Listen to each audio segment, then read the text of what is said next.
இனிமையான நண்பர்களே, அன்புள்ளம் கொண்ட சொந்தங்களே, அனைவருக்கும் வணக்கம். அதிமுகவின் என்டிஏ கூட்டணிக்குள் பாட்டாளி மக்கள் கட்சி வருமா வராதா என்ற கேள்வியை தொடர்ந்து ஊடகங்கள் எழுப்பிக் கொண்டிருக்கிறது. ஆனால் இன்றைக்கு அதிமுக பாரதிய ஜனதா கட்சி கூட்டணியில் நடப்பது என்ன? ஒரு பக்கம் அதிமுக பாரதிய ஜனதா கட்சி, இந்த இரண்டு கட்சிகளும் மட்டுமே இருக்கின்ற என்டிஏ கூட்டணி. இந்த கூட்டணியில் தற்பொழுது நிலவுகின்ற குழப்பங்கள். இந்த கூட்டணியில் ஏற்கனவே பன்னீர்செல்வம் முன்னாள் முதலமைச்சர், முன்னாள் துணை முதலமைச்சர் இந்த கூட்டணியை விட்டு வெளியேறிவிட்டார். இன்னொரு பக்கம் அம்மா மக்கள் முன்னேற்ற கழகத்தினுடைய தலைவர் தினகரன், இவரை பல நிருபர்கள் சந்தித்து கேட்ட கேள்விக்கு தினகரன் சொன்ன பதில், அதிமுக பாரதிய ஜனதா கட்சி கூட்டணி கலகலத்து போய்விட்டது என்ற செய்தியை வெளியே கொண்டு வந்திருக்கிறது. அதற்கு டிடிவி தினகரன் சொன்ன பதில், என்டிஏ கூட்டணியில் அம்மா மக்கள் முன்னேற்ற கழகம் இருக்கிறதா இல்லையா என்பதை நயினார் நாகேந்திரன் தான் கூற வேண்டும் என்று பாரதிய ஜனதா கட்சியினுடைய தமிழ்நாட்டின் தலைவர் நயினார் நாகேந்திரன் மீது குற்றச்சாட்டை டிடிவி தினகரன் கூறியிருக்கிறார். இது ஒரு பக்கம். அதே நேரத்தில் அதிமுக கூட்டணிக்கு பாட்டாளி மக்கள் கட்சி வருமா வராதா, இன்னும் அந்த கேள்விக்கு சரியான விடை கிடைக்கவில்லை. ஆனால் ஊடகங்கள் பெருமளவு சொல்வது என்னவென்று கேட்டால், அதிமுக கூட்டணிக்குத்தான் பாட்டாளி மக்கள் கட்சி வரும். பாட்டாளி மக்கள் கட்சி இப்பொழுது இரண்டு பிரிவாக இருப்பதை போல தோன்றுகிறது. இந்த கூட்டணி ஒன்றாக அதிமுக கூட்டணிக்கு வந்தால்தான் அதிமுக பாரதிய ஜனதா கட்சி கூட்டணி வலிமை பெறும் என்று சொல்கிறார்கள். அதே நேரத்தில் அதிமுக இந்த கூட்டணியிலே இருக்கின்ற அதிமுகவுடைய பொதுச் செயலாளர் எடப்பாடி பழனிசாமி மீண்டும் அதிமுக வெற்றி பெற வேண்டும் என்ற எண்ணத்தில் இல்லை என்றுதான் பலர் சொல்லிக் கொண்டிருக்கிறார்கள். அப்படிப்பட்ட சூழ்நிலை தான் நிலவி கொண்டிருக்கிறது என்று ஒரு ஊடகவியலாளர் பேசியிருக்கிறார். அதே நேரத்தில் திமுக கூட்டணி வலிமையாக இருக்கிறது. அந்த கட்சியினுடைய கூட்டணியில் இருந்து ஒருவர் கூட வெளியேறவில்லை. அவர்களுக்குள் பிரச்சனை இருக்கிறது. ஆனால் அந்த பிரச்சனைகள் அவர்களுக்குள்ளே தீர்க்கப்பட்டு அவர்கள் சுமூகமான உறவுடன் சீட்டுக்கள் நாளைக்கு கூடலாம் குறையலாம், கூட்டணி பங்கீடு எப்படி முடியும், என்ன நடக்கும் என்று சூழ்நிலைகள் மாறலாம், சீட்டுக்கள் கூடும் அல்லது குறையும். ஆனாலும் அந்த கூட்டணியிலிருந்து எந்த கட்சியும் வெளியே வராது. திமுக கூட்டணி, திமுக தலைமையில் இருக்கின்ற இந்தியா கூட்டணி தமிழ்நாட்டில் வலிமையாக இருக்கிறது. ஆகவே அந்த ஆட்சியின் மீது வெறுப்பு இருந்தாலும் கூட திமுக அந்த கூட்டணி பலத்தில் வெற்றி பெற்றுவிட முடியும் என்று பலர் கருத்துக்களை சொல்லிக் கொண்டிருக்கிறார்கள். அதே நேரத்தில் அதிமுக கூட்டணிக்கு வருவார் என்று எதிர்பார்க்கப்பட்ட நடிகர் விஜய் மதுரையில் அவர் நடத்திய மாநாட்டின் மூலம் அதிமுக கூட்டணிக்கு அவர் வருவதற்கான வாய்ப்பு இல்லை என்று திட்டவட்டமாக அறிவித்து விட்டார் என்று செய்திகள் இருக்கிறது.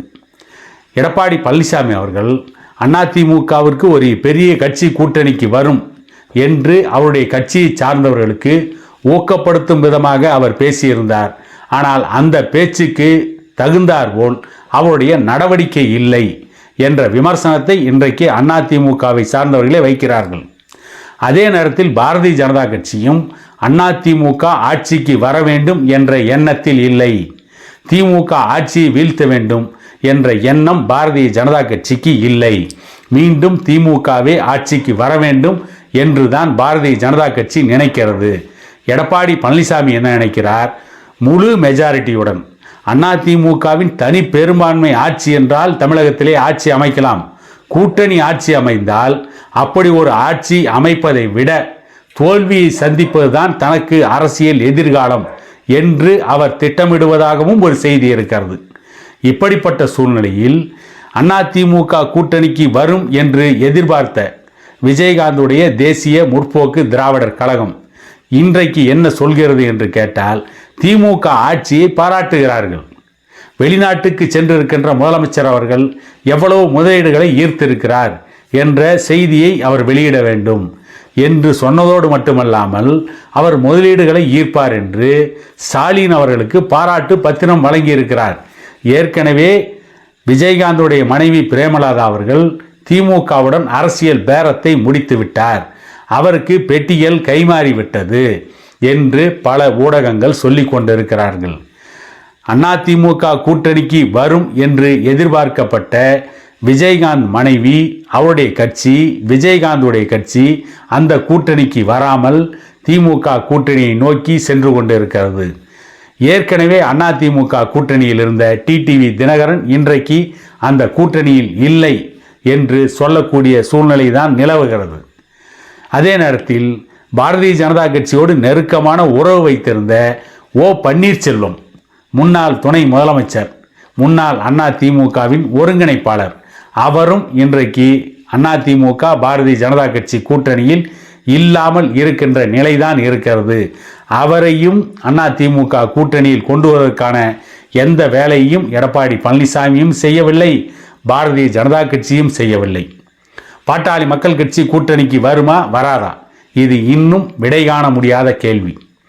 நடிகர் விஜயுடைய கட்சி அதிமுக கூட்டணிக்கு வராது என்பது திட்டவட்டமாக தெரிந்துவிட்டது. இவர்கள் தேர்தலில் எப்படி வெற்றி பெறப் போகிறார்கள், வெற்றி பெறுவதற்கான சூழ்நிலையை இவர்கள் எப்படி உருவாக்குவார்கள், திமுக எதிர்ப்பை மட்டுமே அதிமுக அறுவடை செய்யுமா என்பது $1,000,000 கேள்வி. இன்றைக்கு தமிழகத்திலே 100 நாள் நடைப்பயணம், 100 நாள் பிரச்சார பயணம் என்று ஒரு பிரச்சார பயணத்தை நடத்தி கொண்டிருக்கின்ற அன்புமணி அவர்கள் திமுகவிற்கு எதிராக அடுக்கடுக்கான குற்றச்சாட்டுக்களை சொல்லிக் கொண்டிருக்கிறார். அவர் சொல்கின்ற குற்றச்சாட்டுக்களில் 100% உண்மை இருக்கிறது. அப்படித்தான் இன்றைக்கு திமுக ஆட்சி தமிழ்நாட்டிலே நடந்து கொண்டிருக்கிறது. ஆனால் திமுகவின் எதிர்ப்பை உருவாக்குகின்ற அன்புமணி அவர்கள் அந்த ஓட்டுக்களை அறுவடை செய்வாரா, அதற்கான திட்டம் இருக்கிறதா, அதற்கான தீர்வு இருக்கிறதா, அதற்கான செயல் திட்டத்தை உருவாக்கி இருக்கிறார்களா என்ற கேள்விகளையும் சில ஊடகவியலாளர்கள் எழுப்பிக் கொண்டிருக்கிறார்கள். இப்படி அன்புமணி அவர்கள் உருவாக்குகின்ற இந்த திமுக எதிர்ப்பு சீமானுக்கு சாதகமாக முடியலாம், அல்லது நடிகர் விஜய்க்கு சாதகமாக முடியலாம், அல்லது எடப்பாடி பழனிசாமிக்கு சாதகமாக முடியலாம். ஆனால் அந்த ஓட்டுக்களில், திமுகவின் எதிர்ப்பு ஓட்டுக்களில் எவ்வளவு ஓட்டுக்களை வாங்குவதற்கு அன்புமணி அவர்கள் திட்டம் வைத்திருக்கிறார் என்ற ஒரு கேள்வியும் இன்றைக்கு எழுகிறது. அதை பற்றி அன்புமணி அவர்களும் சிந்திக்க வேண்டிய இடத்திலே தான் இருக்கிறார். இவ்வளவு பலவீனமாக அதிமுக கூட்டணி இருக்கிறது, சரியான கூட்டணி அமையவில்லை. அதிமுக பாரதிய ஜனதா கட்சி சொல்லக்கூடியதை ஏற்றுக்கொள்ளக்கூடிய சூழ்நிலையில்தான் அந்த கட்சி இருக்கிறது என்கின்ற பொழுது அதிமுக தனித்து ஆட்சி அமைக்க முடியுமா? ஆட்சி அமைக்க முடியாது. எடப்பாடி பழனிசாமி தனித்து ஆட்சி அமைக்க முடியும் என்ற சூழ்நிலையை உருவாக்கினால் தவிர அதிமுக வெற்றி பெற முடியாது என்பதுதான் இன்றைக்கு இருக்கின்ற கள நிலவரம். காரணம், திமுகவிற்கு மாற்றாக அதிமுக, அதிமுகவிற்கு மாற்றாக திமுக, இப்படித்தான் திமுகவும் அதிமுகவும் மாறி மாறி ஒரு பிம்பத்தை கட்டமைத்திருந்தார்கள். கிட்டத்தட்ட தமிழக மக்களின் மூளையும் அப்படித்தான் இவர்கள் திசை திருப்பி வைத்திருந்தார்கள். அது இன்றைக்கு அதிமுகவிற்கே பாதகமாகத்தான் முடிந்து கொண்டு இருக்கிறது. காரணம், திமுக அதிமுகவிற்கு மாற்றாக பாரதிய ஜனதா கட்சியை 2031 தேர்தலில் கொண்டு போய் நிறுத்த வேண்டும் என்று ஒரு செயல் திட்டத்தை பாரதிய ஜனதா கட்சி வகுத்திருக்கிறது. ஆகவேதான் அதிமுகவிற்கு சரியான கூட்டணி அமையக்கூடாது என்று பாரதிய ஜனதா கட்சி நினைக்கிறது என்றுதான் பல செய்திகள் வந்து கொண்டிருக்கிறது. அதே நேரத்தில் அதிமுக கூட்டணியை முடிவு செய்கின்ற பெரும்பாலான அதிகாரம் அமித்ஷாவிடம்தான் இருக்கிறது. ஆனால் அதிமுக கூட்டணிக்கு செல்ல வேண்டும், பாரதிய ஜனதா கட்சி கூட்டணிக்கு செல்ல வேண்டும் என்று நினைப்பவர்களெல்லாம் நரேந்திர மோடியை சந்திக்க வேண்டும் என்று தான் நினைக்கிறார்கள். ஆகவே அவர்களால் பாரதிய ஜனதா கட்சி அதிமுக கூட்டணிக்கு வர முடியாது, அவர்களும் வெளியே தான் நிற்க வேண்டும். இப்படி பல வழியிலும் திமுகவுடைய எதிர்ப்பு ஓட்டுக்கள் சிதறுவதால் அவர்கள் வெற்றி பெற்றுவிட முடியும் என்று திமுக நினைக்கிறது. திமுக 200 தொகுதிகளில் வெற்றி பெறுவோம் என்று அவர்கள் சொல்வதற்கும் இதுதான் அடிப்படை காரணமாக இருக்கிறது. அதற்கு ஏற்றார் போல பல கருத்து கணிப்புகளையும் திமுக உருவாக்கி கொண்டிருக்கிறது.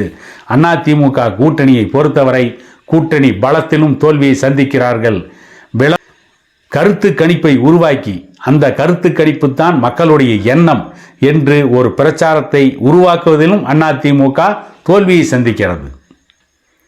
மக்கள் மன்றத்திலே அதிமுகவிற்கு மிகப்பெரிய செல்வாக்கு இருக்கிறது என்று ஒரு பிம்பத்தை தோற்றுவிப்பதிலும் அதிமுக தோல்வியை சந்திக்கிறது. கூட்டணியும் இவர்களால் சரியாக அமைக்க முடியவில்லை. அதிமுக எப்படி வெற்றி பெறும்?